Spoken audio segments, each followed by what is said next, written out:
Hello, children. Today we are going to summarize the famous poem Lucy Gray, a ballad by William Wordsworth.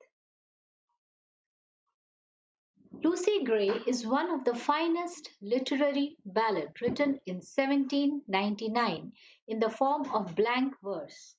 It is based upon a real account of the death of a little girl narrated to him by his sister Dorothy. It was published in the second edition of Lyrical Ballad, a collection of poems by William Wordsworth and Samuel Taylor Coleridge in 1800. The poem Lucy Gray suggests that she represents more than one person and that she is the combined representation of all the people that Wordsworth had loved and lost. Her spirit seems to haunt Wordsworth and he dwells upon her. The first stanza provides the setting and the foreshadowing for the rest of the poem. The speaker claims that he saw the solitary child right at the break of day. He does not reveal about her identity, but simply strikes up curiosity about her and sets her up as an important figure. The poet portrays the solitary girl who lived in a house in the valley on a wide moor with her father and mother, but without a friend. Most of the time she spent playing alone or helping her parents. Wordsworth further adds that one can get a chance to see a fawn or a rabbit while passing through the valley, but one can never see the innocent face of Lucy Gray.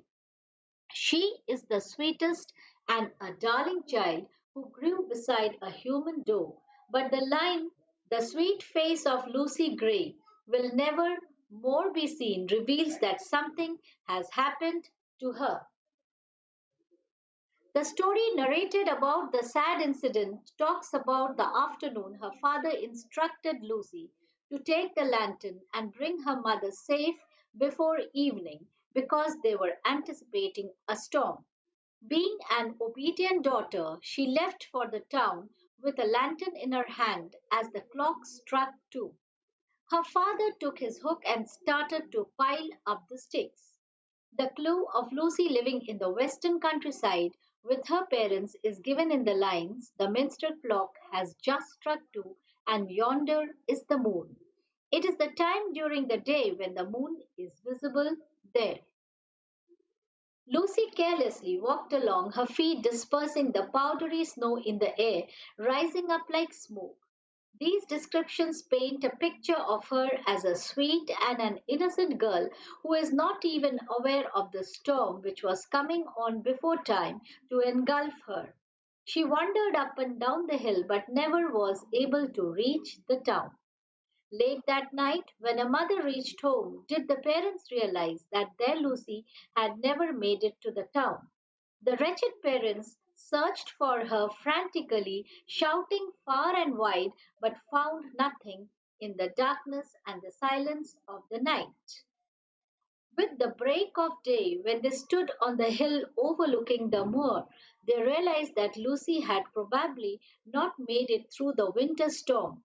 At this point, they wept and gave up their search for Lucy. The heartbroken parents turned towards with a hope to meet their daughter again in heaven. At this point, the mother spied the footprints of Lucy in the snow. The sight of it gave them hope, and they followed her footprints. They saw that she had walked through the broken hawthorn hedge and by the long stone wall. With a renewal of hope, they tracked her prints all the way across the fields and to the bridge. They were forced to imagine her trudging through the snowstorm, lost and afraid. While the parents followed the footsteps of the child, there was hope that she might be found alive at the end of those footprints. Instead, the prince led the parents to the middle of the plank on the bridge and suddenly stopped. This invokes a sudden feeling of intense loss as one concludes that she fell off the bridge. As her body was never found, people continue to claim that she is a living child and can still be seen upon the lonesome wild. This is suggestive of the idea that the spirit of Lucy is still alive and can be seen happy skipping along the snow. The speaker says that she trips along and never looks behind as she sings a solitary song. This also gives more insight into the opening stanzas in which the speaker claims that he saw her and that she was a solitary child. It was none other than the spirit of Lucy Gray, which he had often heard of and claimed to have seen. Now, children will do with the figures of speech used in the poem. First, metaphors, which is an implied simile, is used here to create a connection between Lucy and nature. Here, Lucy is compared to a fawn and a hare. There is a connection between Lucy and nature. Second, alliterations. This consists in the repetition of one or more similar sounds or letters at the beginning of two or more words. The words sing, solitary song, whistles, and wing. These are all examples of alliterations. Third, euphemism. It refers to the polite, indirect expressions that replace words and phrases considered embarrassing, harsh, and impolite, or which suggest something pleasant. In heaven we shall meet. Now, the theme of the poem. Basically, the two main themes concern about the nature and second, the loss of the loved one. Lucy not only lives away from society on the moors but also travels through wilderness without any fear. People claim to hear her playfully whistling on her journey to town.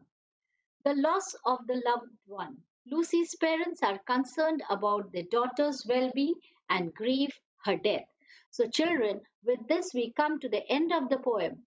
For the question and answers, please go through the attachments along with this video. So, thank you and stay safe.